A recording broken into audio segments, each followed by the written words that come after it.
Generally ऐसा होता था कि जब ब्रेकआउट होती थी तो एक स्ट्रॉन्ग अगर कैंडल आ जाता था, कभी कभी 5, 7, 10% का कैंडल भी आता था, क्योंकि जनरली मिड कैप्स को ट्रेड करते हैं हम। मतलब कि every time the price is coming to this level, right, it faces some sort of supply. बहुत लोग बोलेंगे ना, तुम ब्रेकआउट कैंडल के नीचे में अपना स्टॉप लॉस रख दो या ब्रेकआउट कैंडल के ऊपर में ऐसा अपना स्टॉप लॉस रख दो। ऐसा नहीं होता है सर। वो अगर आप स्टॉप लॉस रखोगे तो वो स्टॉप लॉस आपका पक्का उड़ा देगा मार्केट। भाई अंधेर, मैं तो नींद में भी इतने बड़ा रिस्क नहीं लूंगा। दोस्तों नमस्कार, very welcome to the session. आज हम एक बहुत इंटरेस्टिंग टॉपिक लेके आए हैं, जहां पर हम देखेंगे कि प्राइस एक्शन और आरएसआई को दोनों को मिक्स करके आप ब्रेकआउट ट्रेडिंग कैसे कर सकते हैं। ब्रेकआउट फ्रेंड्स बहुत ही नॉर्मल, जो हम बोलते हैं कि एक फंक्शन है प्राइस का। जब रेजिस्टेंस से प्राइस बाहर निकलती है तो बुलिश ब्रेकआउट होता है, और अगर प्राइस जो है एक सपोर्ट को तोड़ के नीचे आ जाती है तो वो बेरिश ब्रेकआउट होता है। तो एज सिंपल एज दैट। तो इसमें हम आरएसआई क्यों घुसा रहे हैं? Why we are complicating the things, like या सिंपल ब्रेकआउट हम आरएसआई यूज करके क्यों इसको कॉम्प्लिकेट कर रहे हैं? देखिए, ऐसा होता है कि जब भी मैं अपनी प्रॉब्लम बताता हूँ कि मैं क्या प्रॉब्लम फेस करता था ब्रेकआउट में। जब मैं ब्रेकआउट ट्रेड करता था फ्रेंड्स, तो इसमें क्या होता था कि ब्रेकआउट जो होता है उसकी प्रोबेबिलिटी जो होती है सक्सेस होने की, वो थोड़ी कम होती है। यानी कि समझिए 50% या उससे भी कम होती है। तो मोस्ट ऑफ द टाइम एक डायलेमा होता था। मोस्ट ऑफ द टाइम क्या होता था कि एक डाउट होता था कि अगर मैं इसको ट्रेड, अगर ये ब्रेकआउट मैं ट्रेड करूंगा, अगर ये फेल हो जाए तो क्या होगा। तो एक डाउट होता था। तो उस डाउट को दूर करने के लिए हम जो है मेथड्स ढूंढ रहे थे कि कोई तरीका मिले हमें जिससे हम जो है इस डाउट को टैकल कर पाए, इस प्रॉब्लम को हम टैकल कर पाए। तो उसके लिए हम लोगों ने आरएसआई इस्तेमाल किया। भाई आरएसआई जो है, आरएसआई के साथ हम देखेंगे कि आरएसआई ब्रेकआउट के साथ कैसे हम जो है प्राइस ब्रेकआउट को मिक्स करके ट्रेड कर सकते हैं। नंबर 2 होता था risk reward ratio. Risk reward ratio मतलब कि जनरली ऐसा होता था कि जब ब्रेकआउट होती थी तो एक स्ट्रॉन्ग अगर कैंडल आ जाता था, कभी कभी 5, 7, 10% का कैंडल भी आता था, क्योंकि जनरली मिड कैप्स को ट्रेड करते हैं हम। तो उसमें क्या होता है कि जब ब्रेकआउट होता है तो बड़ा कैंडल भी बन जाता है, कई बार 5, 7, 10% का कैंडल भी बन जाता है। और अगर हम स्टॉप लॉस अगर उस कैंडल के नीचे भी लगाते हैं तो वहां पर रिस्क रिवॉर्ड रेशियो जो है वो प्रॉपरली हम लोगों को अच्छा नहीं मिलता था। तो ये एक प्रॉब्लम होती थी कि भाई इसको कैसे टैकल करें। और तीसरा एक और प्रॉब्लम आता था कि जब हम वेट करते थे कि ठीक है ये ब्रेकआउट होकर जब वापस रुकेगा तो हम लेंगे, तो कई बार ऐसा होता था कि वो रुकता ही नहीं था, राइट। एक ही बार ब्रेकआउट होके एक ही मूव में 20-25% की मूव आ जाती थी। और फिर अपने को क्या होता था ना कि दुख होता था कि यार ये क्या हो गया, क्यों हम लोगों ने इसको छोड़ दिया। ले लेते तो 20-25% का मूव मिल जाते, 8% का स्टॉप लॉस हो तो क्या हुआ था। तो ये तीनों प्रॉब्लम को जो है कि एड्रेस करने की एक तरीका हम लोगों ने निकाला है, जो कि है प्राइस एक्शन और आरएसआई दोनों को यूज करेंगे। और हम देखेंगे कि भाई नंबर 1 जेन्युइन ब्रेकआउट कैसे सबसे पहले फिल्टर आउट करें। नंबर 2 जो इनिशियल ट्रेड है वो कैसे ले। नंबर 3 अगर जो पुल बैक्स मिलती हैं उनको कैसे ट्रेड करें। तो चलिए जल्दी से शुरू करते हैं। मैं भरत झुंझुनवाला, और मैं टेक्निकल एनालिसिस जो है वो लास्ट करीबन 15-16 साल से फॉलो कर रहा हूँ। तो मैंने CMT किया है, CFT किया है, MFTA किया है, MSTA किया है। तो ऑफ कोर्स टेक्निकल एनालिसिस में काफ़ी मैंने इन डेप्थ काम किया है। तो शुरू करते हैं और क्या, राइट। तो लेट अस स्टार्ट। तो पहले हम शुरू करेंगे कि जैसे मैंने आपको कहा कि प्राइस एक्शन और मोमेंटम, ये दोनों का इस्तेमाल करेंगे। मोमेंटम में हम यूज करेंगे आरएसआई, जो कि जेन्युइन ब्रेकआउट जो है वो फिल्टर करने के लिए काम आएगा, और हाई प्रोबेबिलिटी जो ट्रेड्स है वो खोजने के लिए काम आएगा। और साथ ही साथ जैसे हमने कहा कि जो आरएसआई होता है, जो जो ब्रेकआउट होता है उसकी सक्सेस प्रोबेबिलिटी होती है वो 50% प्रोबेबिलिटी होती है कि कोई भी ब्रेकआउट जो है वो सक्सेस होने का चांसेस कितना होता है, वो करीबन 50% चांस होता है सक्सेस होने का। तो हम कोशिश करेंगे कि एक हाई प्रोबेबिलिटी ब्रेकआउट निकाले। दूसरा देखिए, फिल्टर आउट फॉल्स सिग्नल, वही काम है। आरएसआई को यूज करेंगे तो वो फॉल्स सिग्नल जो होती है ब्रेकआउट की, उसको कई हद तक फिल्टर आउट किया जाएगा। और उसके बाद ब्रेकआउट होने के बाद आप वो जो मोमेंटम आती है, वो जो मूव आती है, उसको आप कैसे पकड़े, और ये पूरे ट्रेंड को आप कैसे फॉलो करें, पूरे ट्रेंड को आप कैसे अलग अलग जगह पर आप एंट्री कर सकते हो, ये हम देखेंगे। आरएसआई और प्राइस दोनों का कॉम्बिनेशन ही यूज करेंगे। तो सबसे पहले समझते हैं ब्रेकआउट क्या होता है। ये समझना बहुत जरूरी होता है कि एक ब्रेकआउट आप किसको बोलते हो, एक जेन्युइन ब्रेकआउट किसको बोलते हो। ब्रेकआउट समझने से पहले ना फ्रेंड्स, मैं आपको बता देता हूँ कि एक ब्रेकआउट के पीछे की एक साइकोलॉजी होती है, ब्रेकआउट के पीछे का एक थॉट प्रोसेस होता है। तो उसको समझना बहुत जरूरी होता है। देखिए यहाँ पर एक हम लोगों ने एक रेजिस्टेंस लेवल बना दिया। रेजिस्टेंस लेवल जो होता है 2-3 पॉइंट को लेकर आप एक हॉरिजॉन्टल रेजिस्टेंस लेवल जो है वो बना सकते हैं। और प्राइस देखिए बार बार इस रेजिस्टेंस लेवल पे आती है, बार बार जो है नीचे की तरफ वापस प्राइस ढकेल दी जाती है। मतलब कि every time the price is coming to this level, right, it faces some sort of supply. कोई सप्लाई वहां पर मिलती है। अब बहुत बार आप लोगों ने देखा होगा कि लोग जो है सप्लाई डिमांड और रेजिस्टेंस सपोर्ट जो होता है दोनों को सिमिलर तरीके से इस्तेमाल करते हैं। That is not the case, right. Supply demand और resistance support both are very different thing. तो कैसे मैं आपको बताता हूँ कि देखिए यहाँ पर एक जो है रेजिस्टेंस लेवल किसको बोलते हैं, जहां पर प्राइस आकर बार बार रुकी है, जहां जिस लेवल पे प्राइस को सप्लाई मिली है उसको हम रेजिस्टेंस जोन बोलते हैं, राइट। तो यहां पर देखिए ये इस चार्ट पे अगर आप देखोगे तो इस लेवल पे यहां पर बार बार प्राइस को ना सप्लाई मिली है, बार बार प्राइस जब जब वहां पर गई है वहां पर प्राइस को सप्लाई मिली है, इसीलिए ये जो जोन है, ये जो एरिया है वो एक रेजिस्टेंस एरिया बन चुका है, राइट। तो ये जो एरिया है वो एक रेजिस्टेंस एरिया बन चुका है। अब ये रेजिस्टेंस एरिया क्यों बना है, क्योंकि यहाँ पर मैंने कहा कि जैसे जब जब जब प्राइस वहां जाती है वहां प्राइस को सप्लाई मिलती है। अब देखिए प्राइस वापस यहां पर आई तो ये रेजिस्टेंस एरिया पे price I, right, this is a resistance area. लेकिन इस बार प्राइस को यहां पर सप्लाई नहीं मिली, प्राइस को यहां पर सप्लाई नहीं मिली। जो डिमांड थी, जो बायर का प्रेशर था वो सप्लाई को ओवरकम कर गया, ये वो सप्लाई से ज्यादा था, इसीलिए शायद प्राइस यहां से ब्रेकआउट हो गई। तो इसे हम बोलते हैं बुलिश ब्रेकआउट, जहां पर रेजिस्टेंस पे प्राइस को सप्लाई नहीं मिलती है और प्राइस उस रेजिस्टेंस को तोड़ देती है। और एक और चीज, एक बहुत बड़ा मिथ है कि ये भी मैंने बहुत जगह बहुत लोगों को बोलते सुना है कि जितनी बार प्राइस जो है एक लेवल को टच करेगा उतना वो लेवल जो है वो स्ट्रांग हो जाएगा, राइट। ये भी बहुत बड़ा मिथ है। देखिए अपना काम यही है कि हम लोग जो है जनरल मिथ्स होते हैं टेक्निकल एनालिसिस को लेकर या ट्रेडिंग को लेकर, उसको सबसे पहले दूर किया जाए। क्योंकि अगर आप गलत चीज सोच के रख रहे हो, अगर आपने गलत चीज सीख रखी है और जब आप चार्ट देखते हो और आप गलत चीज देखते रहते हो तो वो प्रोबेबली रिजल्ट आपको उतना प्रॉपर नहीं मिलेगा। देखिए अब फर्स्ट टच यहां मिला, सेकंड टच यहां मिला, तो हर टच पे ये रेजिस्टेंस लेवल जो है वो स्ट्रांग नहीं हो रहा है, वो हर टच पे वो रेजिस्टेंस लेवल वीक हो रहा है। कैसे? जितनी बार यहां पर प्राइस जा रही है ना, वो क्या कर रही है, एक तरह से सप्लाई जो है वो एब्जॉर्ब कर रही है। भाई यहां पर प्राइस आती है, जो यहां पर जो सेलर थे उनको फुलफिल करती है, भाई ठीक है तुम बेचो, तुमने बेच दिया, ठीक है, यहाँ बेचा, प्राइस नीचे गई। फिर यहाँ पर प्राइस आती है, यहाँ पर जो सेलर बैठे हैं उनको सेटिस्फाई करती है कि ठीक है तुम यहाँ बेच दो, प्राइस नीचे जाएगी, प्राइस नीचे जाती है, वो सेलर्स खत्म। फिर यहाँ ऊपर जाती है, फिर यहाँ पर कुछ सेलर्स बचते हैं, तो यहाँ पर वो सेलर्स के जो सप्लाई जो होती है वो पूरी हो जाती है, फिर प्राइस नीचे जाती है और अल्टीमेटली यहाँ पर कोई सेलर्स नहीं बचते हैं। क्योंकि भाई सेलिंग करने का भी एक लिमिट होता है, लाइक मेरे पास कुछ है तभी तो मैं सेल करूंगा, तो वो जो लिमिट है वो एग्जॉस्ट होती रहती है। जैसे जैसे टच करती है ना प्राइस एक लेवल को, वो लिमिट जो है एग्जॉस्ट होती रहती है। सिमिलरली जब वो स्ट्रांग नहीं होता है लेवल, वो लेवल वीक होता है, वहां पर जो है लिमिट एग्जॉस्ट होती रहती है और फाइनली जब यहाँ पर कोई सेलर नहीं बचते या बहुत कम सेलर बचते हैं और जो बायर्स की तादाद जो सेलर से ज्यादा हो जाती है, देन this breakout happens। तो this is the psychology, this is the chemistry behind a breakout or a breakdown, right।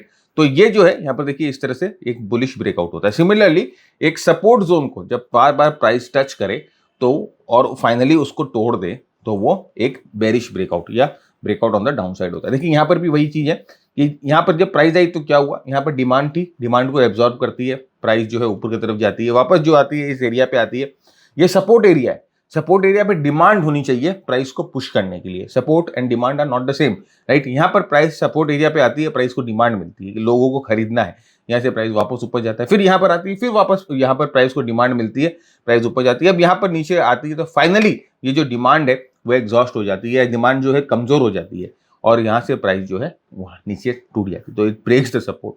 Why it breaks the support? Because there is no demand, यहाँ पर इस लेवल पे अब डिमांड नहीं है, that's why it breaks the support. तो बहुत बहुत इंपॉर्टेंट एक सपोर्ट और रेजिस्टेंस का ये डेफिनेशन है and it is the correct definition, basically correct approach. और देखिए जितनी बार वो टच करेगा ना एक सपोर्ट लेवल को, उतनी बार वो सपोर्ट जो है कमजोर होगा, उतनी बार यहाँ से जो है बायर्स एब्जॉर्ब हो जाएंगे, उतनी बार यहाँ से जो है डिमांड जो है एब्जॉर्ब हो जाएगी। तो this is also very very important कि मैक्सिमम जितना टच आपको मिलेगा वो आप समझ के रखना, उतना वहां से ब्रेकआउट जो है वो प्रॉपर आपको मिलेगा, क्योंकि वहां पर जो है प्रॉपर एब्जॉर्प्शन हो रखी होगी सप्लाई या डिमांड की। तो this is called a support and resistance break and और अ ब्रेकआउट, राइट, इसे हम ब्रेकआउट बोलते हैं। तो जैसे मैंने आपको कहा कि जो चैलेंज होता है जब हम ब्रेकआउट ट्रेड करते हैं, तो दो चैलेंज सबसे जो फेस पे आके खड़े हो जाते हैं। सबसे पहला होता है false breakout. Many cases, right, अगर आप 10 ब्रेकआउट ट्रेड करोगे तो मैंने आपको पहले भी बोला कि 10 ब्रेकआउट में से there is a high probability कि 5 ब्रेकआउट जो है वो फेल हो जाए। तो this is one problem, false breakout. दूसरा प्रॉब्लम होता है रिस्की एंट्री। जैसे मैंने आपको बताया कि ब्रेकआउट जब होता है, आप देखोगे ना, आप पिछले कोई भी ब्रेकआउट पे जाके देखो, जो ब्रेकआउट करती है जो कैंडल, प्राइस जहां से ब्रेकआउट होता है वो कैंडल की साइज बहुत बड़ी होती है, बहुत स्ट्रॉन्ग कैंडल से जनरली प्राइस जो है ब्रेकआउट करता है। तो यहाँ पर जो है ना रिस्क रिवॉर्ड रेशियो इतना अच्छा नहीं होता है। जनरली देखिए बहुत लोग बोलेंगे ना तुम ब्रेकआउट कैंडल के नीचे में अपना स्टॉप लॉस रख दो या ब्रेकआउट कैंडल के ऊपर में ऐसा अपना स्टॉप लॉस रख दो। ऐसा नहीं होता है सर। वो अगर आप स्टॉप लॉस रखोगे तो वो स्टॉप लॉस आपका पक्का उड़ा देगा मार्केट। तो ब्रेकआउट कैंडल के नीचे स्टॉप लॉस रखना कोई भी लॉजिक नहीं बनता है। स्विंग के नीचे ही स्टॉप लॉस रखा जाता है, राइट। प्रॉपर स्विंग के नीचे ही स्टॉप लॉस रखा जाता है। ब्रेकआउट कैंडल देखिए वो पढ़ाने के लिए लोग कुछ भी बोल देंगे कि देखो ये ब्रेकआउट कैंडल के नीचे स्टॉप लॉस रखा, छोटा रिस्क रिवॉर्ड रेशियो है, इतना बड़ा मूव मिल गया। सब बकवास की बातें हैं। मेरे से पूछिए, मैंने बहुत बार ये ट्राई किया है। ब्रेकआउट कैंडल के नीचे स्टॉप लॉस रख के बहुत बार मेरा स्टॉप लॉस उड़ा दिया है मार्केट ने, और उसके बाद वो स्विंग के पास आके वापस मार्केट जो है घूम जाती है। तो मैं जनरली हमेशा एक चीज ये बोलता हूं कि आप ब्रेकआउट कैंडल के ऊपर या नीचे स्टॉप लॉस नहीं रखेंगे, आप स्विंग को ही स्टॉप लॉस अपना मानेंगे। तो यहां पर देखिए रिस्क रिवॉर्ड रेशियो अच्छा नहीं होता है, रिस्क रिवॉर्ड रेशियो बहुत ज्यादा हो जाता है। तो यहाँ पर ट्रेड लेके फायदा नहीं होता है, राइट। तो इसको ये भी एक प्रॉब्लम है कि यहाँ अगर आप अपने पूरे पोजीशन पे यहाँ पर एंट्री कर दो, अगर अपना फुल ट्रेड यहाँ पर आप ले लो तो आपको वो मजा यहाँ पर नहीं मिलेगा। तो हम लोगों ने क्या किया कि देखो भैया, ये दोनों प्रॉब्लम को टैकल करने के लिए सबसे पहले हम लोगों ने देखा कि भाई अगर ब्रेकआउट स्ट्रांग है तो वहां पर मोमेंटम होना चाहिए, वहां पर मोमेंटम होना चाहिए। ब्रेकआउट के पीछे जो है एक स्ट्रांग मोमेंटम का फोर्स होना चाहिए। तो मोमेंटम का जब हम सोचते हैं तो आरएसआई से अच्छा इंडिकेटर मेरे दिमाग में कुछ आता ही नहीं है। तो आरएसआई हम लोगों ने यूज किया ये ब्रेकआउट कंफर्मेशन के लिए। दूसरा हम लोगों ने देखा कि भाई अगर आप इमीडिएटली बाय नहीं करो, ब्रेकआउट पे इमीडिएटली बाय नहीं करो, अगर आप ब्रेकआउट को डेफर कर दो तो आप जो है रिस्क रिवॉर्ड रेशियो जो है आपको बेटर मिल सकता है। लेकिन हम देखेंगे कि भाई जैसे मैंने आपको कहा कि ऐसा कई बार होता है कि ब्रेकआउट होने के बाद भी 20-25% प्राइस बढ़ जाती है। तो वी विल ट्राई कि कुछ एक हिस्सा जो है हम लोग ब्रेकआउट पे ले ले। तो इन दो टेक्निक्स को हमने यूज किया और हम लोगों ने देखा कि ब्रेकआउट को ट्रेड करने के लिए बेटर और अच्छे रिजल्ट्स हम लोगों को मिल रहे हैं, राइट। देखिए यहाँ पर ये सबसे बड़ा चैलेंज यही था कि यहाँ पर देखिए एक अच्छा रेजिस्टेंस जोन दिखाई दे रहा था, प्राइस यहाँ से ब्रेकआउट होती है और देखिए ब्रेकआउट होकर रिटेस्ट भी कर रही है, राइट। बहुत लोग बोलेंगे ना ब्रेकआउट रिटेस्ट ट्रेड करो, तो यहाँ पर देखिए बहुत ही ब्रेकआउट होकर रिटेस्ट भी ट्रेड कर रही है, लेकिन फाइनली ये जो प्राइस है नीचे जाना शुरू करती है, डजंट सक्सीड, राइट। तो ये एक प्रॉब्लम है। दूसरी प्रॉब्लम जैसे मैंने आपको कहा कि रिस्क रिवॉर्ड रेशियो, जब ब्रेकआउट हो रहा है, देखिए इतना बड़ा कैंडल, अभी ये जब बंद होते होते कैंडल करीबन यहाँ बंद होता है। कई बार लोग बोलते हैं कि यही जो ब्रेकआउट कैंडल है उसके हाई के ऊपर एंट्री करो, तो आप यहाँ पर एंट्री करेंगे तो आप देखो कि यहाँ से लेके यहाँ तक ये कितना बड़ा रिस्क है। ये देखिए 9000 के ऊपर अगर आप एंट्री करोगे, आपका स्टॉप लॉस 8200 पे लगेगा। 800 पॉइंट का रिस्क, भाई अंधेर, मैं तो नींद में भी इतने बड़ा रिस्क नहीं लूंगा अपने पूरे पोजीशन पे कम से कम। तो this is a very very dangerous situation कि भाई पूरे पोजीशन पे इतना बड़ा रिस्क नहीं लेंगे, राइट। तो ये दो चैलेंजेस हम आज देखेंगे कि दोनों चैलेंजेस को आप कैसे टैकल करोगे, राइट। तो सबसे पहले आइए देखते हैं कि फॉल्स ब्रेकआउट को कैसे टैकल करा जाए। हम उसके लिए आरएसआई यूज करेंगे। आरएसआई की जो सेटिंग है वो नॉर्मल सेटिंग रखेंगे, 14 पीरियड सेटिंग रखना है। आरएसआई को चेंज नहीं करना है, सेटिंग को चेंज नहीं करना है। हम क्या करेंगे, दो लेवल्स की बात करेंगे, एक 66 लेवल की बात करेंगे, एक 33 लेवल की बात करेंगे। अब ये 66 और 33 क्यों, राइट। या बहुत लोगों को आपने सुना होगा 60-40 बोलते, बहुत लोगों ने आपको सुना होगा आपने 70-30 बोलते। Y 66 and 33? 66-33 का पीछे का रीजन ये है फ्रेंड्स, क्योंकि एक्चुअली जब आरएसआई 66 पे जाती है तो वो एक प्राइस और आरएसआई का जो रिलेशनशिप होता है, वो रिलेशनशिप जो है वो नॉन लीनियर होना शुरू हो जाता है, राइट। 65 तक वो रिलेशनशिप जो है ऑलमोस्ट लीनियर होता है, वो 66 के ऊपर नॉन लीनियर हो जाता है। तो इसीलिए 66, अब ये इसको हम कभी और आपको समझाएंगे कि ये क्यों नॉन लीनियर हो जाता है, 66 के ऊपर और 33 के नीचे ही क्यों रिलेशनशिप चेंज होती है, वो हम कभी और समझाएंगे आपको। लेकिन जैसे मैंने कहा कि 14 पीरियड आरएसआई लेंगे और 66 और 33 के लेवल्स को हम ऊपर का लेवल जो है वो 66 मानेंगे, नीचे का लेवल जो है हम वो 33 मानेंगे। और ब्रेकआउट कंफर्मेशन के लिए प्राइस जो है वो रेजिस्टेंस को तोड़ेगी, साथ ही साथ आरएसआई जो है वो 66 के ऊपर भी जानी चाहिए। ये दोनों चीज देखनी है हम लोग को। ब्रेकडाउन के लिए प्राइस सपोर्ट को तोड़ेगी और साथ ही साथ जो आरएसआई है वो 33 के नीचे जानी चाहिए। ये दोनों चीज हम लोगों को देंगे। दोनों चीज अगर साथ में होती है तो हम अपना ये काम करेंगे। नेक्स्ट हम देखेंगे कि भाई वॉल्यूम जो है ब्रेकआउट के समय एक अच्छा वॉल्यूम होना चाहिए, वॉल्यूम में स्पाइक होनी चाहिए। तो ये एक बेटर सिग्नेचर भी होता है ब्रेकआउट को समझने के लिए। तो यहां पर देखिए, यहां पर ये जो ब्रेकआउट हुआ, this is a proper breakout, strong breakout, अच्छी वॉल्यूम्स यहां पर मिली है। और प्लस जो आरएसआई है वो 66 के ऊपर, हम लोगों ने यहाँ पर लेवल जो है वो 66 कर लिया। तो ये जो है वो हम लोगों को जेन्युइन ब्रेकआउट, इसे हम बोलेंगे कि जेन्युइन ब्रेकआउट है, क्योंकि आरएसआई के ऊपर प्राइस 66 के लेवल्स के ऊपर भी गई है। तो ब्रेकआउट होते समय मोमेंटम का सपोर्ट भी है और साथ ही साथ वॉल्यूम्स भी है और प्राइस भी अच्छा है, तो this is the genuine breakout. Now अगर हम ये इसको ट्रेड करना है तो we will trade this breakout, not जो पहले वाला ब्रेकआउट मैंने आपको दिखाया था जहां पर जो फेल हो गया था, वहां पर एक्चुअली 60 के ऊपर आरएसआई नहीं गई थी, तो we will trade this breakout, right. ये वाले ब्रेकआउट को हम ट्रेड करेंगे, इस वाले ब्रेकआउट पे हम ट्रेड लेंगे। देखिए यहाँ पर आरएसआई जो है 66 के ऊपर, like RSI moves above 66 and then it's breakout. अब यहाँ पर देखिए, यहाँ पर भी एक ब्रेकआउट अटेम्प्ट हुआ था, like there was a breakout attempt at this point, but what happened, the RSI didn't go above 66, right, वो 66 पे रुक गई, उसके बाद प्राइस नीचे आती है। यहाँ पर देखिए प्रॉपर जो है आरएसआई 66 के ऊपर जाती है और प्राइस देखिए एक स्ट्रॉन्ग रेजिस्टेंस के ऊपर भी आती है, तो यहाँ पर जितने भी सप्लाई है वो सक हो गई, जितनी भी सप्लाई वो एब्जॉर्ब हो गई, उसके बाद जो है यहाँ से ब्रेकआउट, तो 2-3 टचेस मिलते हैं ना तो वो बेटर होते हैं, राइट। अगर एक टच के कंपैरिजन में इफ यू गेट 2-3 टचेस या even 4 touches that are more better, मतलब टचेस मतलब कि ये रेजिस्टेंस को टच कर रहा है या सपोर्ट को टच कर रहा है, जितना ज्यादा एब्जॉर्प्शन होगा उतना बेटर होगा, बेसिकली वेरी मच अंडरस्टैंडेबल। तो यहाँ पर देखिए ये प्रॉपर ब्रेकआउट हुआ और उसके बाद देखिए यहाँ पर पुल बैक होता है और उसके बाद प्राइस ऊपर की तरफ जाती है, तो this is what we are looking for actually, right. जो प्राइस जो है वो ब्रेकआउट हो और आरएसआई जो है 66 के ऊपर हो। जनरली ये इनिशियल जो ब्रेकआउट्स होते हैं उसमें आपको इस तरह के मूवमेंट्स मिलेंगे। जो फर्स्ट ब्रेकआउट, जो बड़ा बेस से जब प्राइस ब्रेकआउट होता है, बड़ा बेस से जब हमें ब्रेकआउट मिलता है, तो we will look for this type of signal, right. तो एक इंपॉर्टेंट है यहाँ पर। देखिए अब एक सोल्यूशन तो अपने को मिल गया, वो सोल्यूशन है कि ब्रेकआउट को हम कैसे टैकल करें। दूसरा सोल्यूशन अब हमें ढूंढना है, दूसरा सोल्यूशन है कि भाई एंटर कैसे करें। रिस्क रिवॉर्ड रेशियो की बात कर रहे थे सर आप, तो रिस्क रिवॉर्ड रेशियो अच्छा कहाँ मिलेगा, अब उसको हम कैसे संभाले, राइट। तो उसके लिए हम लोगों को क्या करना है ना, रिट्रेसमेंट का वेट करना है।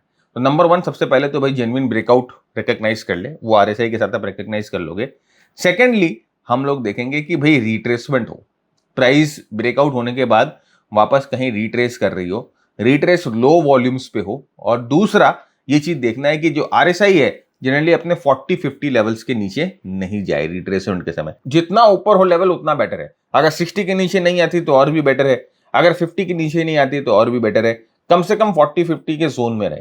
60 के ऊपर से वापस आरएसआई घूम जा रही है तो कोई दिक्कत नहीं है, तो ये कंडीशन हमें देखनी है। और रिट्रेसमेंट के समय एक्चुअली वॉलेटिलिटी नहीं होनी चाहिए, प्राइस जो है वो बहुत ही यूनिफॉर्मली जो है प्राइस रिट्रेस करनी चाहिए, लो वॉल्यूम्स पे करनी चाहिए। तो ये दो चीज देखने की जरूरत है हमें। रिट्रेसमेंट के समय जो आरएसआई है वो 40-50 के नीचे नहीं जाए, और जो रिट्रेसमेंट के समय प्राइस एक्शन है वो लो वोलेटाइल रहे, और उसमें वॉल्यूम जो है वो भी जो है कॉन्ट्रैक्ट करे, राइट। बहुत बहुत इंपॉर्टेंट चीज है। तो यहाँ पर देखिए ये जो ब्रेकआउट हम लोगों को मिला, स्ट्रॉन्ग ब्रेकआउट मिला। देखिए ब्रेकआउट्स को फिल्टर करने के फ्रेंड्स और भी बहुत सारे तरीके हैं, बहुत सारे तरीके।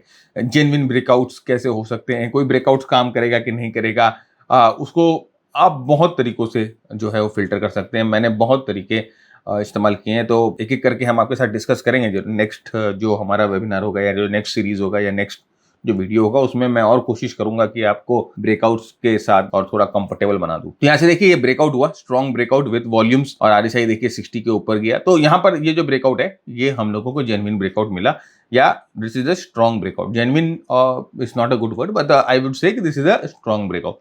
और याद रखिएगा हमेशा जब भी आप ब्रेकआउट ट्रेड करोगे, never never never put your stop loss below the breakout candle.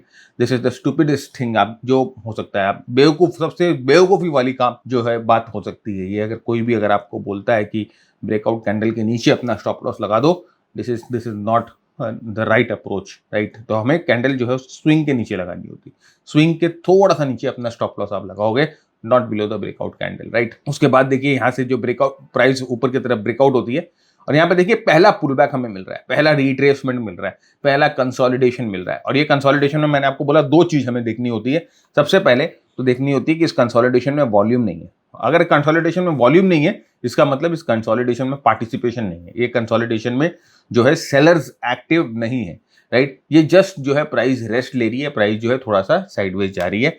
और उसके बाद देखिए आरएसआई जो है वो जो है 50-40 के लेवल्स को नहीं तोड़ रही है। पहला जो ब्रेकआउट होगा ना फ्रेंड्स, वो बड़े बेस से ब्रेकआउट होगा, इस चीज का ध्यान रखिएगा, राइट। हम लोगों को छोटा मोटा ब्रेकआउट नहीं चाहिए, हम लोगों को ट्रेड करना है तो बड़ा ब्रेकआउट ट्रेड करना है, छोटा मोटा ब्रेकआउट ट्रेड नहीं करना है। This is one of the most important requirement that the first breakout will be from a bigger base, right. एक बड़े बेस से ब्रेकआउट हो रहा है, तो 66 के ऊपर जाएगा, फिर प्राइस ऊपर जाती है। देखिए यहाँ पर रिट्रेसमेंट होती है और करीबन 60 के लेवल्स पे रिट्रेसमेंट हो रही है। मैंने कहा ना कि जितना ऊपर रिट्रेस हो उतना बेटर है, तो यहाँ पर 60 के ऊपर रिट्रेस हो रही है। तो अब ये जो जोन है, ये जो एरिया है, ये हमारे ट्रेड का एरिया हो सकता है। यहाँ पर जो है हम दिल खोलकर ट्रेड कर सकते हैं। कैसे दिल खोल कर ट्रेड कर सकते हैं? देखिए यहाँ पर आप रिस्क अगर देखोगे कितना बड़ा कैंडल है, यहाँ पर रिस्क इतना बड़ा कैंडल है, यहाँ पर देखिए रिस्क आपका छोटा हो जाएगा। देखिए यहाँ पर आप एंट्री करोगे और यहाँ पर इस स्विंग के नीचे अपना स्टॉप लॉस लगाओगे यहाँ पर, और ये ब्रेकआउट के ऊपर एंट्री करोगे, तो देखिए ये स्विंग कितना छोटा है। तो यहाँ पर दोनों चीजें आपकी हो गई है ना, दोनों चीजों को हम लोगों ने आपका जो है वो सॉल्यूशन दे दिया आपको। लेकिन द थिंग इज दिस कि इस चीज को ध्यान रखिए, दिस इज व्हाट राइट। एक नॉर्मल ट्रेडर जो होता है, जो कि नॉर्मल ब्रेकआउट को देखकर उसको चेस करेगा, और एक सीखा हुआ ट्रेडर जो होता है, जो सीखता है, जो पढ़ता है, जो बहुत सारी किताबें पढ़ के जो ट्रेड कर रहा है, वो दिस इज द डिफरेंस। यही डिफरेंस होता है। यही जो छोटा सा आपका टेक्निक जो है, ये टेक्निक में थोड़ा सा ट्विक, टेक्निक में थोड़ा सा डिफरेंस आपके पोर्टफोलियो में बहुत बड़ा इफेक्ट जो है वो कर सकता है। नेक्स्ट देखिए, आगे चलते हैं। यहाँ पर देखिए एक स्ट्रॉन्ग ब्रेकआउट, यहाँ पर देखिए 66 के ऊपर गया जब प्राइस ब्रेकआउट हुई, राइट। और यहाँ पर देखिए ये वापस पुल बैक हो रहा है। अब पुल बैक अभी 50 के लेवल पे हुआ, राइट। और पुल बैक के समय अगर आप वॉल्यूम्स देखोगे, यहाँ पर देखिए कोई भी वॉल्यूम्स नहीं है। ये वॉल्यूम्स भी यू शेप में बनती है, वॉल्यूम पे जो शेप बनती है यू बनती है। तो यहाँ पर कोई भी genuine sellers, there are no genuine sellers, कोई भी सेलर यहाँ पर मौजूद नहीं है। ओके, पहला जो ब्रेकआउट होगा बड़े बेस से ब्रेकआउट होगा, this is very very important. तो this is what we are looking at. ये हम लोगों को यही ढूंढना है, हम लोगों को यही सेटअप ढूंढना है। अगर आप ये वीडियो अभी तक देख रहे हो देन आई एम श्योर आप भी ट्रेडिंग से पैसिव इनकम जनरेट करना चाहते हो। बट अगर आप कंफ्यूज हो कि कहाँ से शुरू करें, then we have something for you. Mister Bharat Jhunjhunwala लेके आए हैं एक प्राइस एक्शन ट्रेडिंग कोर्स। यहाँ उन्होंने ट्रेंड लाइंस यूज करके सपोर्ट एंड रेजिस्टेंस ड्रॉ करना सिखाया है, कैंडलस्टिक्स और चार्ट पैटर्न्स को यूज करके ट्रेंड्स एनालाइज करना सिखाया है, और साथ ही साथ इंडिकेटर्स को डिटेल में अप्लाई करना भी सिखाया है। तो आज ही इस कोर्स के लिए एनरोल करें। Now let's get back to the video. अब अगर आप यहाँ पर ट्रेड करोगे तो समझिए आप यहाँ पर ट्रेंड लाइन बना के ट्रेड करते हैं। ऐसे एक आप यहाँ पर ट्रेंड लाइन बनाते और यहाँ पर ट्रेंड लाइन पे ट्रेड करते, तो आपका रिस्क जो है और भी छोटा होता है। यहाँ पर आपका रिस्क शायद आप इस स्विंग के नीचे अपना रिस्क रखते, तो यहाँ पर इस तरह से अपना रिस्क मैनेजमेंट आपका चलता है। तो अभी चलिए इसी कंसेप्ट के इन एंड अराउंड हम एक स्ट्रैटेजी बिल्डअप करते हैं, प्रॉपर स्ट्रैटेजी बिल्डअप करते हैं, और प्रॉपरली हम देखते हैं कि ये जो कंसेप्ट अभी हम लोगों ने देखा, इसको आप एक स्ट्रैटेजी पे कैसे उतार सकते हो। हाउ कैन यू ट्रेड, इससे आप एक स्ट्रैटेजी से कैसे बना सकते हो। देखिए स्टेप्स लेते हैं। पहला स्टेप है कि भाई पहला बेस जो है वो हम लोगों को डिटरमाइन चाहिए। जैसे मैंने कहा कि पहला बेस जो है बड़ा बेस होगा, तो बड़े बेस को खोजना है जहाँ से ब्रेकआउट हो रहा है, और ये हमें मेक श्योर करना है कि अगर ब्रेकआउट हो रहा है तो उस बेस पे जो जितनी भी सप्लाई है या जितने भी डिमांड है वो एब्जॉर्ब हुआ हो। तो 2 3 4 टचेस होंगे तो वो एब्जॉर्ब होता है। नेक्स्ट होता है कि जब ब्रेकआउट हो रहा है तो 66% के ऊपर जो है वो RSI होनी चाहिए। यहाँ पर हम अपनी पोजीशन 1/3, जैसे कि अगर हमें 300 शेयर खरीदने हैं, अगर हमारा पोजीशन साइज 300 शेयर का होता है, तो हम 1/3 यहाँ पर अपनी पोजीशन को एंटर कर जाएंगे। 1/3 हम पूरी पोजीशन एंटर नहीं करेंगे। जैसे मैंने कहा कि एक बहुत बड़ी प्रॉब्लम ये होती है कि जब इनिशियल ब्रेकआउट होता है, वो ब्रेकआउट के बाद जो है प्राइस 20-25% मूव कर जाती है और हमसे वो छूट जाता है। तो उस चीज को टैकल करने के लिए हमने यहाँ पर ये किया कि यहाँ पर जो है हम 1/3 पोजीशन में एंटर करेंगे। We will enter 1/3 of position, then हम वेट करेंगे रिट्रेसमेंट का on low volatility and right volumes, और साथ ही साथ हम ये मेक श्योर करेंगे कि RSI जो है 40-50 के नीचे नहीं जा रहे हैं। फिर यहाँ पर हम बेस मार्क कर लेंगे। अब यहाँ पर देखिए आपको फ्लैग मिलेगा, आपको पेनेंट मिलेगा, आपको इनवर्स हेड एंड शोल्डर मिल सकता है, आपको कप एंड हैंडल मिल सकता है। यहाँ पर बहुत तरह के पैटर्न्स आपको मिलेंगे, तो आप वो पैटर्न वहाँ पर रिकॉग्नाइज करेंगे, अपने रिस्क रिवॉर्ड को डिटरमाइन करेंगे और आप ट्रेड कर लेंगे। यहाँ पे बहुत स्ट्रॉन्ग ब्रेकआउट यहाँ मिलता है, और यहाँ पर देखिए स्ट्रॉन्ग ब्रेकआउट के बाद जो प्राइस है वो यहाँ से ऊपर की तरफ मुड़ती है। तो अब यहाँ पर आप देखिए, जो सबसे पहले हम लोगों को क्या देखना है कि एक प्रॉपर ब्रेकआउट हम लोगों को मिल जाए। जो यहाँ पर एक प्रॉपर ब्रेकआउट मिल रहा है और RSI जो है यहाँ पर 66 के ऊपर हम लोगों को मिल गई। यहाँ पर जो है आप अपनी एंट्री को जो है 1/3 प्लान कर लेंगे। मेरा मतलब यह है कि अगर आपको 300 शेयर खरीदने हैं जस्ट फॉर एग्जाम्पल, तो आप यहाँ पर 100 शेयर खरीदेंगे। अपनी एंट्री की 1/3 पोजीशन आप हमेशा लेंगे। मैं कभी भी सजेस्ट नहीं करता कि एक ही बार में आप अपने पूरे पोजीशंस को डाल दो, क्योंकि अगर ये स्टॉक ऊपर जाता है या वापस यहाँ पर जो बेस बना लेता है या वापस रिट्रेस करता है, तो हम लोगों के पास वापस अपॉर्चुनिटी होती है कि हम यहाँ पर एक वापस एंट्री प्लान करें। तो we are not going to enter like full positions at breakout, कभी भी नहीं। मैं जनरली अपने कोई भी ट्रेड पे पूरी पोजीशन सिंगल बार में नहीं लगाता। It's very very obvious, I don't put any positions at a single go. तो यहाँ से हम 1/3 पोजीशन को ले लेंगे और इसके बाद हम वापस देखेंगे कि प्राइस ऊपर जाकर कहाँ पर रिट्रेस करती है। देखिए जैसे मैंने कहा कि 1/3 पोजीशन को हम यहाँ पर एंट्री करेंगे और हमारा जो रिस्क टू रिवॉर्ड रेशियो होगा यहाँ पर वो जो है 2:1 का रिवॉर्ड रिस्क रेशियो रखेंगे। ये मिनिमम जो है आप लेना चाहेंगे, क्योंकि ब्रेकआउट ट्रेड में 2:1 जो है वो क्वाइट अचीवेबल होता है। ओके, तो 2:1 का रिवॉर्ड रिस्क रेशियो रखेंगे। तो ये देखिए यहाँ पर ये स्विंग है, ये आपको स्विंग दिखाई दे रही है, तो इस स्विंग के नीचे हमने रखा। ये लोग बोलेंगे ब्रेकआउट कैंडल के नीचे रख लो, यहाँ पर आपको जो है स्टॉप लॉस रखाते हैं, लेकिन मैं यहाँ पर नहीं रखाऊंगा, मैं प्रॉपर स्विंग के नीचे ही आपको स्टॉप लॉस रखाऊंगा। तो यहाँ पर जो है 2:1 का रिस्क रिवॉर्ड रेशियो हम लेंगे इनिशियल ब्रेकआउट पे।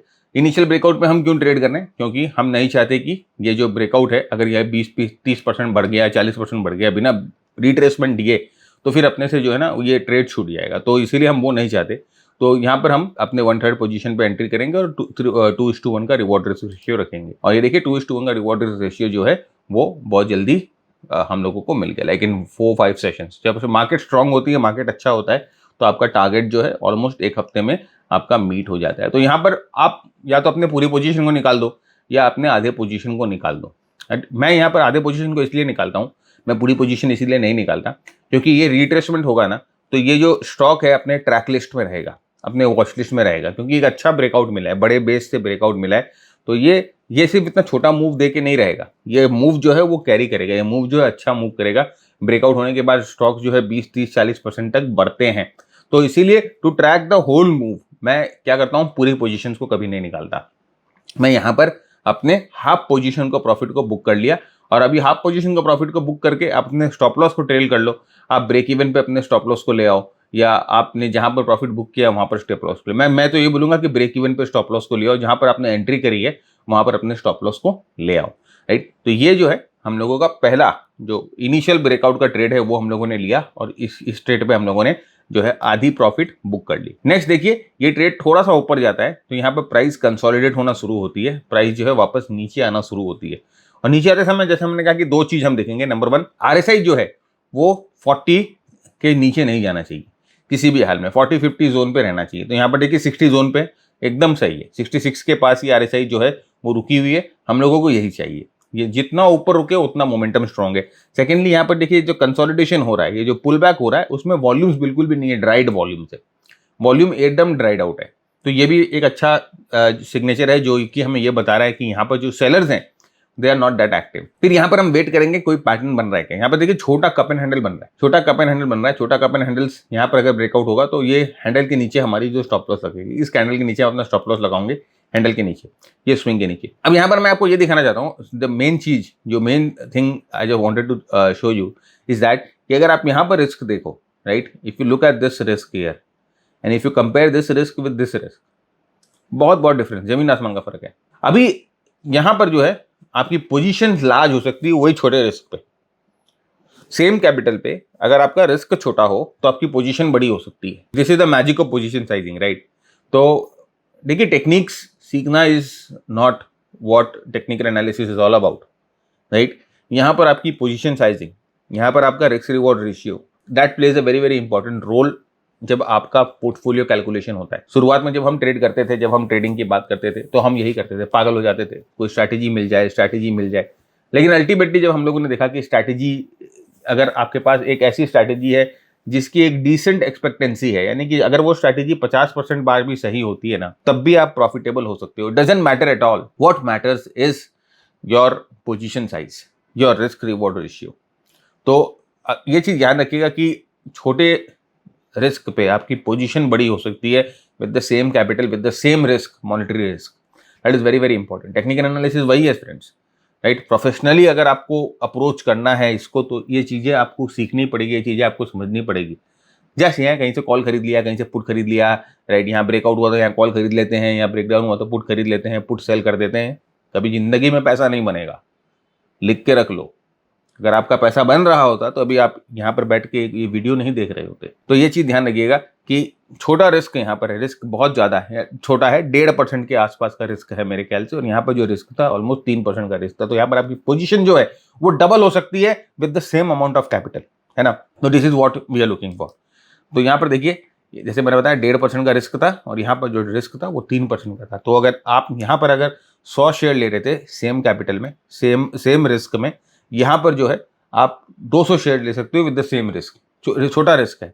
लेकिन आपका स्टॉप लॉस सेम रहेगा। Monetary stop loss is same but your size is bigger when you are taking trade here, right. छोटा रिस्क होने से आपका जो पोजीशन साइज होता है वो बड़ा होता है with the same amount of monetary risk. तो ये दिस इज वन। यहाँ पर आप एंट्री करोगे, यहाँ पर आपका स्टॉप लॉस रहेगा हैंडल के नीचे, और वही 2:1 के रिस्क रिवॉर्ड रेशियो पे हम अपनी एंट्री मारेंगे। अब यहाँ पर 1/3 एंट्री लेंगे और 1/3 एंट्री यहाँ पे लेंगे। ऑलरेडी पिछले एंट्री के आधे स्टॉक मेरे पास यहाँ पड़े हुए हैं, यहाँ पर अपने 1/3 एंट्री लेंगे। 2:1 का रिस्क रिवॉर्ड रेशियो हम लोगों को रखना है। 2:1 पे हम अपनी थोड़ी सी पोजीशन बुक कर लेंगे, हमेशा ये चलेगा, राइट। तो यहाँ पर देखिए 2:1 पे हम लोगों ने अपनी पोजीशन बुक कर लिया। एग्जिट हाफ, हम लोगों ने अपने हाफ यहाँ पर एग्जिट किया, और अब आप तो चाहो तो अपने पूरे इस पोजीशन में जो आधी बची है और इस पोजीशन में जो आधी बची है वो सबको यहाँ पर ट्रेल कर दो, ऊपर ले आओ, ऊपर लेके आ सकते हो अपनी पोजीशन को, राइट।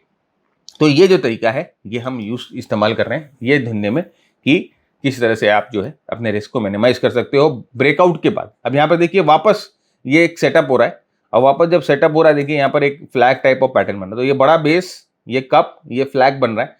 अब यहाँ पर देखिए फ्लैग बन रहा है तो यहाँ पर 2.5% का रिस्क है, 2.35% का रिस्क है। RSI वही चीज़ देखनी है हमें कि जब पुल बैक हो रहा है तो वॉल्यूम बहुत कम है, देखिए यहाँ पर वॉल्यूम्स बिल्कुल भी नहीं है, और RSI जो है वो करीबन 60 के पास जाके बाउंस खा रही है। तो यहाँ पर ये देखिए इस ब्रेकआउट पे, यहाँ पर इस चैनल के ब्रेकआउट पे, ये फ्लैग के ब्रेकआउट पे आप एंट्री लेते हो, और ये ठीक इस स्विंग के नीचे जो है आप अपना स्टॉप लॉस रखते हो, not below the breakout candle. अभी मैं आपको दिखा सकता था यहाँ पे कि ब्रेकआउट कैंडल के नीचे स्टॉप लॉस रखो तो आपका स्टॉप लॉस 1% का होगा, और मैं यहाँ पर आपको दिखाता कि देखो 1% के स्टॉप लॉस में कितना बड़ा प्रॉफिट मिल गया। लेकिन जो चीज़ फिजिबल नहीं है वो फिजिबल नहीं है भैया, सीधा सीधी बात है। यहाँ पर हम लोग इस चीज़ पे बहुत मार खा चुके हैं पहले। तो यहाँ से देखिए इसको हम स्टॉप लॉस रखते हैं, यहाँ पर अपनी एंट्री होती है, ब्रेकआउट पे आप एंट्री लेते हो, और यहाँ से मूव जो है वही 2:1 पे अपना प्रॉफिट आप बुक करोगे, राइट। तो देखिए ये इस पूरे मेथड को अगर आप इस्तेमाल यूज करते हो तो आपने यहाँ पर इस पूरे मूव को आपने किस तरह से प्ले आउट किया है, छोटी छोटी पोजीशन लेकर किस तरह से आपने पूरे मूव को ट्रेल किया है। अब अल्टीमेटली देखिए कितना बड़ा मूव आपने छोटे से ट्वीक के साथ, राइट, एक छोटा सा ट्वीक आपने लगाया अपनी पोजीशन साइजिंग में, छोटा सा ट्वीक लगाया फिल्टरिंग में, और आप इस मूव को बेटर जो है वो प्ले कर पा रहे हो। तो this is the beauty of doing things little bit differently than the others. Same tool, same chart, same stock, same broker, but जो मेथड थोड़ा सा ट्वीक कर दो तो आपको इफेक्ट्स जो हैं वो बहुत अलग और बहुत मल्टीपल मिल सकते हैं, राइट। अभी आप इसमें देखिए मूविंग एवरेज लगा के एनहेंसमेंट कर लीजिए, वो अब आपके ऊपर है।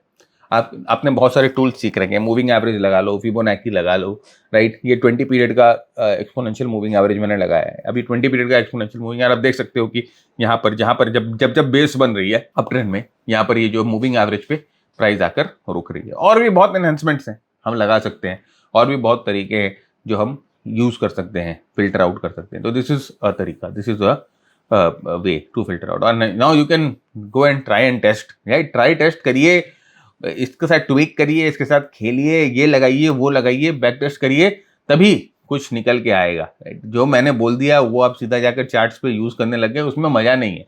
जब तक उसमें खुद का मसाला नहीं डालो, जब तक उसमें खुद की थोड़ी सी रेसिपी नहीं बनाओ, तो फिर वो जायका अपने हिसाब से आता नहीं है, राइट। ये तो मेरे टेस्ट के हिसाब से मैंने आपको बता दिया कि ये लो यार, इसको खाओ। अब अगर आपको इसमें थोड़ा सा और मसाला डालना है, थोड़ा सा और नमक डालना है, थोड़ा सा और तीखा डालना है, तो थोड़ी सी जो है मुशक्कत आपको करनी पड़ेगी। करिए उसको और देखिए किस तरह से आपको इफेक्ट मिलता है, राइट। तो ये सेशन यहीं पर खत्म करते। उम्मीद करता हूँ आपको आज का वीडियो पसंद आया तो जरूर से वीडियो को लाइक करिए, चैनल को सब्सक्राइब करिए, वीडियो को शेयर करिए।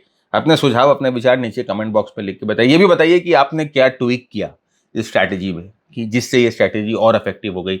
बताइए, हम देखेंगे और हम भी अप्लाई करके देखेंगे, आपसे सीखेंगे कुछ।